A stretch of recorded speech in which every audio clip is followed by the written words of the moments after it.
Welcome back. This is the third and final installment of the massive Black Rose Antique Shop haul video. And hopefully this will be the final one. We'll get through it. Okay, stick around. I'll be back in a minute.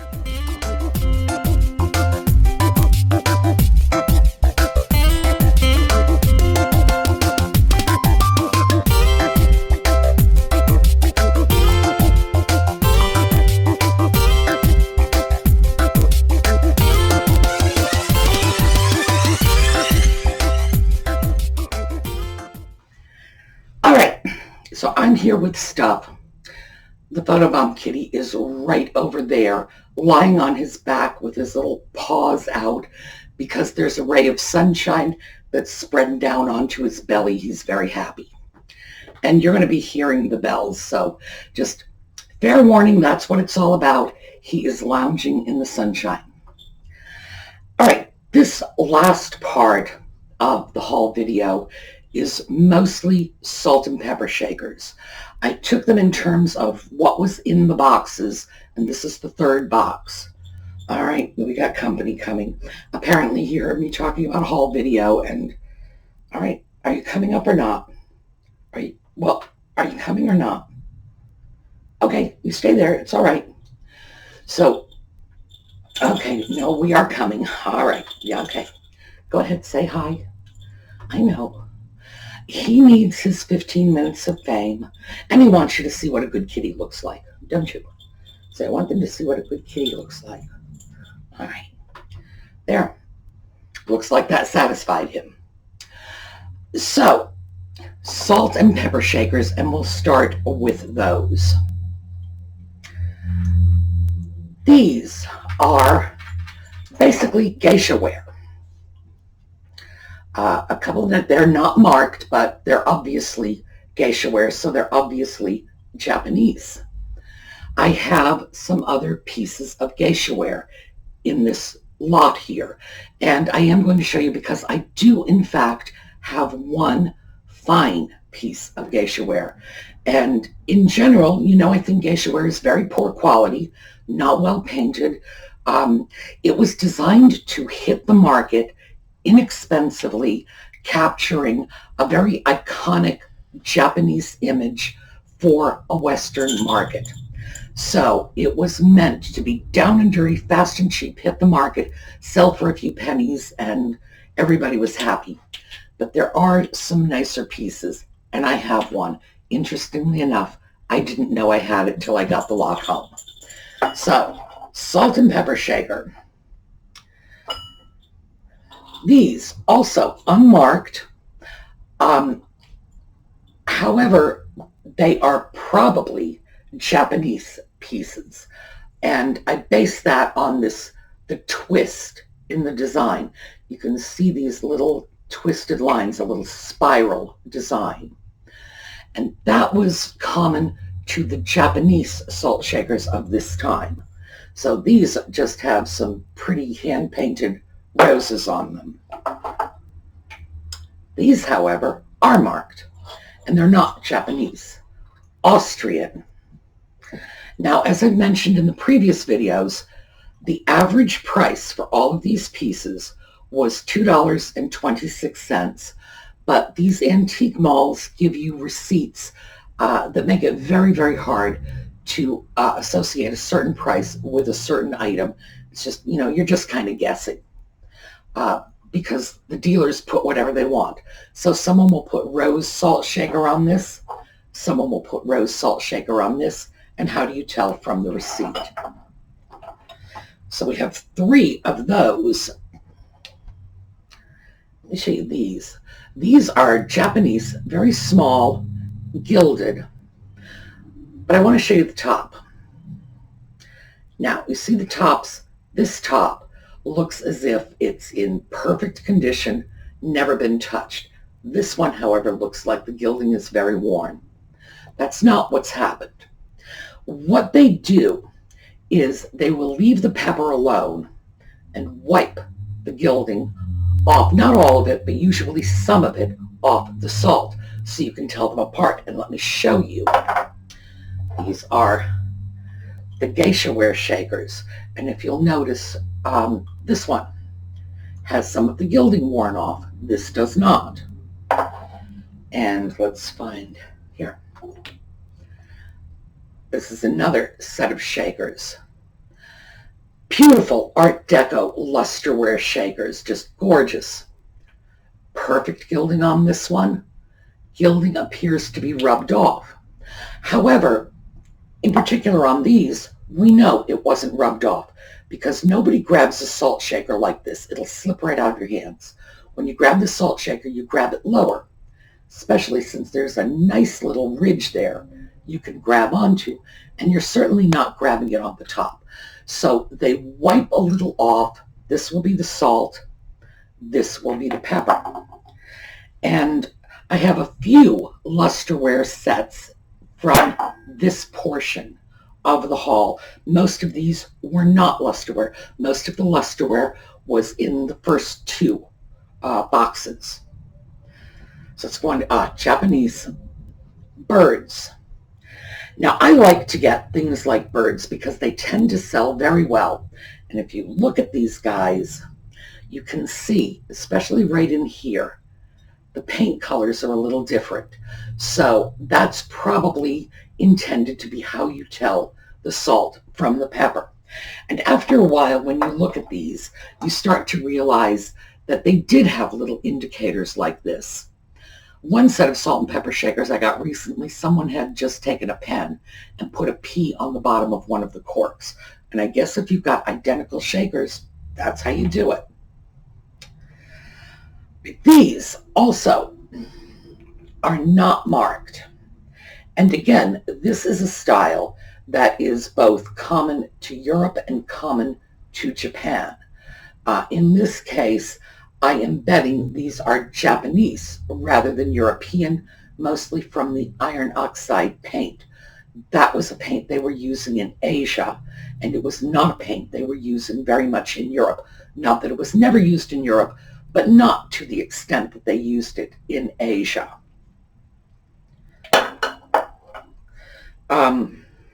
Japan also on these. Very pretty little, it's a delicate floral, a very sort of classical urn design.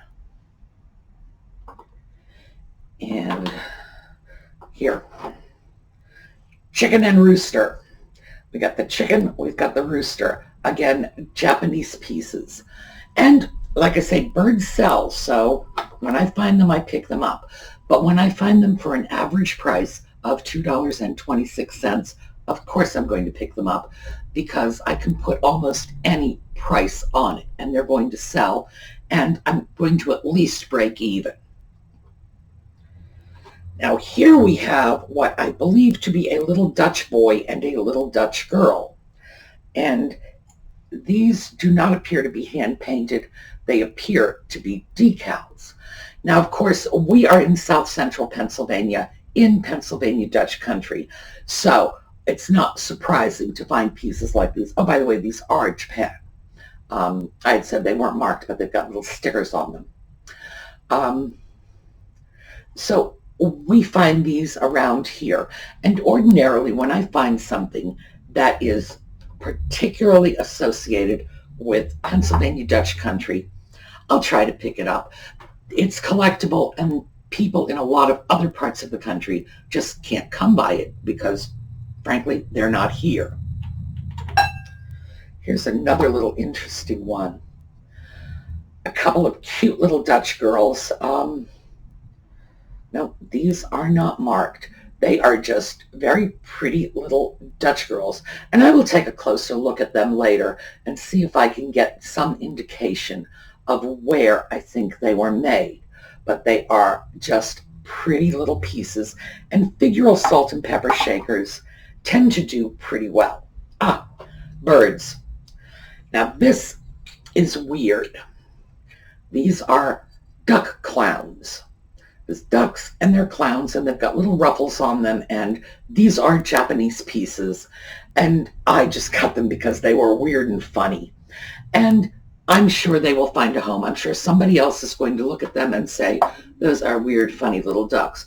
And of course, somebody else is going to look at them and say, eek, oh my God, clowns. Here. These have residue from stickers on the bottom. These are Pickwicks. And I'm fairly certain that they came from characters in Dickens. And what is it, Mr. Pickwick? I've never been a great fan of Dickens. I will be perfectly honest with you.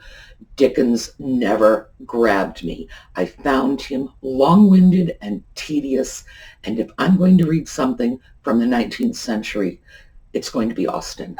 So, because she was entertaining. Anyway, these are very popular. I know they are also made in England, and it's similar to the Toby mugs. But I grabbed these, although ordinarily I might not have. But as I mentioned in one of my other recent haul videos, I am making a concerted effort to sort of break out of my traditional, if it's Japanese, I'm going to grab it, and get some other sorts of things. If it's a good deal and it's good quality, I'll probably pick it up. And frankly, usually I pick up the Asian pieces because they're here and they're cheap and nobody else is grabbing them.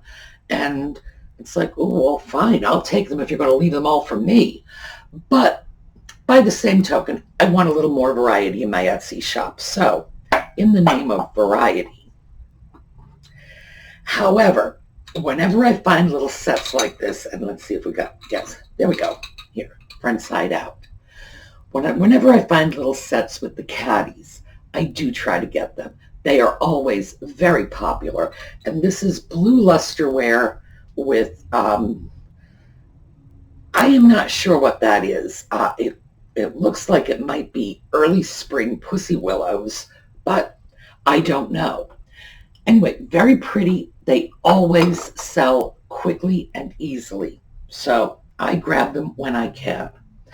Now, other than one orphaned salt shaker, and I believe this was $1. I think that's why I picked this little bugger up. One orphaned salt shaker, that's about it. The orphaned salt shaker may end up becoming a Tidbit tray topper. It's a cute little hand-painted Japanese piece, but it can easily go into my project bin. So let's see about that. Voila! Got through the salt and pepper shakers. Now, oh, speaking of Tidbit toppers, I picked this up. This is a glass candlestick holder in the shape of a little bird, and it's holding a little ball in its mouth, and I'm sure that's symbolic in some cultures somewhere. Maybe it's a bead, maybe it's a berry. Well, you know, there was that story of Noah's Ark, and he sends out the dove, and the dove comes back with the bear. Yeah, I know. I bet you didn't think I knew those stories. Yes, I know all kinds of children's Bible stories. The dove comes back with like an olive branch or something like that. Maybe that's what this is. I got this because I have been promising I'm going to drill through glass for a Tidbit tray, and I thought this might be a nice piece to drill through, because that would probably make a really cute little Tidbit topper. It's almost Vaseline glass, I would say. It's very close to Vaseline glass. And Vaseline glass, by the way, gets its name because it looks like Vaseline. But I'm not sure if this is genuine Vaseline glass. But in any event, it's got that little topper there. It could hold toothpicks, but I think that's a project piece. I think that's going to be the piece we drill through when we start looking at drilling through glass. Small, easy to deal with, and I didn't pay very much for it. So if I end up cracking it when I drill through it, it's not a major loss. So, all right. Oh, well, let's take a look at this. This was one of the first pieces I grabbed when we went into black rose. And this is a Geisha ware chocolate pot. Now, it wasn't very expensive. I think it was about $6. Nice little piece. However, I found out after I peeled all of the tape off that this is not the lid. I'm not sure what that lid went to, but it was not this chocolate pot. So I have a chocolate pot with a mismatched lid. I'm not too worried about that. It's a decent chocolate pot, even with the mismatched lid. But for geisha ware, it's interesting because you see a lot of red. You occasionally see blue, but it's unusual to see green. So that was, if I had it to do all over again, I would probably leave that behind. But for $6, frankly, if the worst of my regrets on that shopping trip was a $6 chocolate pot, well, then I'm not going to beat myself up too badly. Let's take a look at this next. This is a very pretty little piece. It's marked Japan. It's a little vase, and it very much looks like famille rose, but it's not. It doesn't have the necessary characteristics for famille rose. A quick superficial glance and you're going to say, oh, that's what it looks like. Yep, not quite. Almost not quite. Just a very pretty little Japanese vase. And that will do well because it's small, and small is almost always very easy to sell. I don't know why people prefer small things to big things, but that seems to be the way it is. This was another vase I picked up. Relatively modern Chinese famille rose. In what it's in the French it's mille fleurs, in the Chinese it's thousand flowers. And these are vases, they are late 20th century. So this is not fine old wonderful, rose, famille rose. It's not what it is. The fact that it's modern doesn't mean that it's of no interest or has no value. I actually have a couple of these that I've been able to pick up at thrift shops very inexpensively, and I use them. A part of it is because, I have this theory that if a photobomb kitty ever gets annoyed with me and knocks down a vase of flowers, well, I didn't pay that much for it, so I'm not going to be all that brokenhearted if he ruins it. But they are good, serviceable vases, and they're heavy. And that's something I like in a vase. I do not like lightweight vases. If you put a lot of flowers in them, they get knocked over too easily. While we're on vases, let's take a look at this. Japan. As you can see from the design, it's a mid-century piece. And you can tell quickly from the design. It's not exactly mid-century modern. It seems to be moving into the color combinations of the 1960s. But see, this is a fan-shaped vase, and you would put your flowers in like 1, 2, 3, 4, and line them up, and then they would fan across the top of the vase and make an attractive little display. And I don't know what to say. I look at that and I think, well, maybe hyacinths. I'm not sure what kind of flowers they wanted to put in there, but they were looking to create that fan shape. And this is just a nice, interesting piece out of the mid-century. The price is still on this. It was $2, which is, of course, why I wouldn't pass it up. And then we have this. These are Japan as well. It's a very pretty little pair of urn vases or planters, or you could actually put a pair of small plants in this. I could very easily see someone throwing a bit of dirt and having a little ivy in this. I bet it would look really cute. For me, I like little mini orchids. And I can definitely see little mini orchids in these. Cute, cute little pieces. I do not remember what I paid for them. They were not expensive. But again, as I say, average price, $2.26. This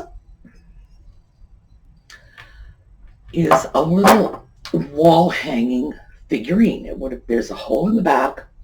It would have hung on the wall, and it's sort of a little wall hanging figurine of a cuckoo clock, Japan. I picked this up a couple of weeks earlier. This one here, occupied Japan. As you can see, it's a very, very similar design. I have been toying with the idea of putting them together as a pair and selling them as a set. Now, obviously, one is Japan, one is occupied Japan. They are not a set. They could not have been a set because they would have been produced at different times. But I think they are just adorable together. And I'm thinking about it. I don't know. So let's hear in the comments. What do you think? Japan and occupied Japan, you want to see them as a set, or do you want to see them go separately? I will humor you. Now I have a couple of lemon servers, and I do like these pieces. They turn up rather frequently around here. I don't know what it's like elsewhere. This one is unmarked, and when you see the pictures of it, you're really going to appreciate it. It's hand-signed. What do we have? Worthington. Signed by the artist. Really beautifully painted. No idea whatsoever of the provenance of this piece. Just about the only thing I can tell you is that it was probably done at least 50 years ago, because people are not painting pieces like this anymore. It's been a long time since doing this was fashionable. But beyond that, this Mr. or Ms. Worthington could have been from the United States, from Australia, from England, from anywhere. I have no idea.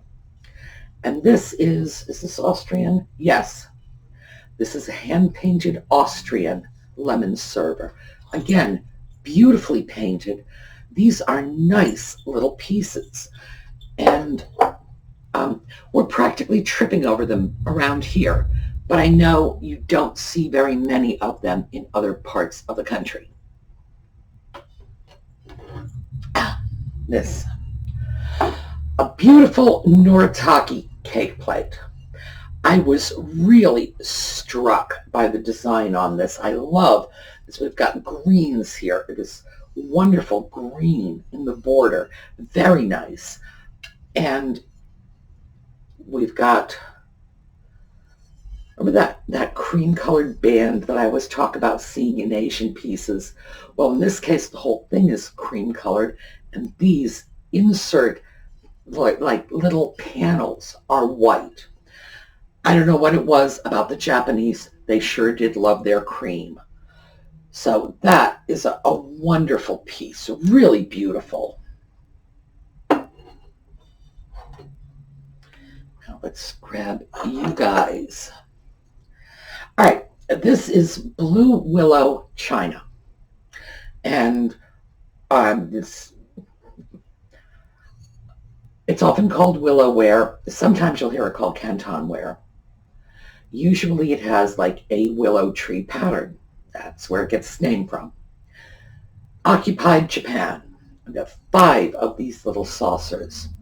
And they are saucers. They have the little impression for the teacup, but they have a very interesting design. It's classical. It appears to be a Greek temple with a chariot in front and what looks very much like medieval European people behind it. So very anachronistic. To me, that's part of its charm. I have not decided if I am selling the saucers as a set or if I am keeping them for tidbit trays. I'm very tempted to say tidbit trays because they just have a beautiful kind of look to them.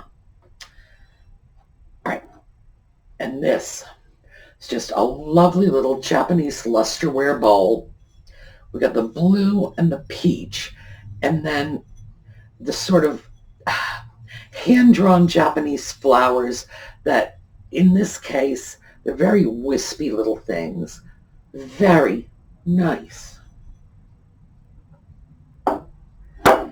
And by the way, there's a set of salt and pepper shakers I haven't shown you. And I wanted to save these for last for a reason. Lusterware. See those tops? If you'll recall, when we discussed the origins of lusterware, I said that it was developed with metal. It's a metal in the glaze, and it was developed to replicate the look of sterling silver. Well, it's hard to picture that, right? Take a look. This looks like metal. There's no two ways around it. It's beautiful, it's shiny, and it looks like silver. Actually, it sort of looks like mercury to me, but anyway, looks like silver. With a piece like this, and pay attention when the pictures roll around, because you can see why they thought that lusterware was a good imitation for silver. When we look at a piece like this, it's very hard to see what they were thinking. We look at a piece like this, and it's very clear. Set that aside, and we've got two little pieces. These are our last pieces. It's a little mini Satsuma vase, occupied Japan, extremely tiny, just all of the characteristics of Satsuma. We've got our little guy and our little moriage and this, which is another little mini vase. Very European looking, unmarked, no idea where this came from. It could hold one small flower. But when I was looking at that, it could hold a stick of incense too. That does have some applications. Oh, I said that was the last, and it's not. I'm so sorry. We're going to take a look at this before we go on to the last. Here. I have a feeling that these pieces, this is German lusterware, by the way, I have a feeling these pieces are not going to leave the house, and here's why. Don't you think that would look great on my stove? I think it would. If you'll notice, you can usually spot German and Austrian lusterware by the gradation in the tones of the lusterware. In the 50s, when the Japanese were making glazed items in beautiful bright colors that were going to be exported, they did that. They did these gradients where the color would start out very dark and then move to light, but they didn't do it with lusterware. That was the Germans and the Austrians. So when you look at a piece like this, and you can see the darkest, most saturated colors here, and then it's lighter and less saturated along the edges. I find that just very, very beautiful. So, yeah, possible that stays. I'm thinking about it. But this is what I had told you about before, the geisha ware. When we were at Black Rose, I found a box of Japanese stuff. And it was marked box of Asian stuff. I think they had like a $5 price tag on it. And they had some pieces like this. This is not technically geisha ware. There's no geisha on it, but it's the same style. A very small demitasse cup. This saucer is probably about 1/4 of an inch thick. The saucer is very, very thick, very, very heavy. Little piece like that. Interesting, no particular value. And then we have this. And these two pieces were in a baggie together. This one was on the top, so this was the one I saw, but I grabbed the whole box. Relatively nicely painted geisha ware. Remember I told you I was going to show you a piece of well-done geisha ware? It's this one. And I will make sure that when I put this in the picture, I will put in a piece of not so well done geisha ware so you can see the difference. This one is nice. You look at this and you understand why there are people who collect geisha ware. So even though I will look at it and say 90% of that should probably be just tossed in the trash, this is part of the 10% that should not. The 10% that make you realize that some of these are very desirable to collectors. So there you have it. Finally, the Black Rose antique shopping is done. And this is good because now that we've done the video and you can all see them, I can start gradually loading them into my Etsy shop. And people have been writing saying, well, when is this going to show up? When is that going to show up? It's going to show up when it shows up. You know, one of the things I've noticed is when I list stuff in my Etsy shop, people just come along and buy it. And it's very frustrating because then I have to go back and list more. Darn. But yeah, I'm doing my best to stay on top of it. But the reason you will see, you know, not so many things is people are buying them and bless their hearts for it. I'm not complaining about it. Okay. Now, speaking of buying, let me give you the final numbers on our hoarding t-shirt campaign through Bonfire. They sold around 200 t-shirts.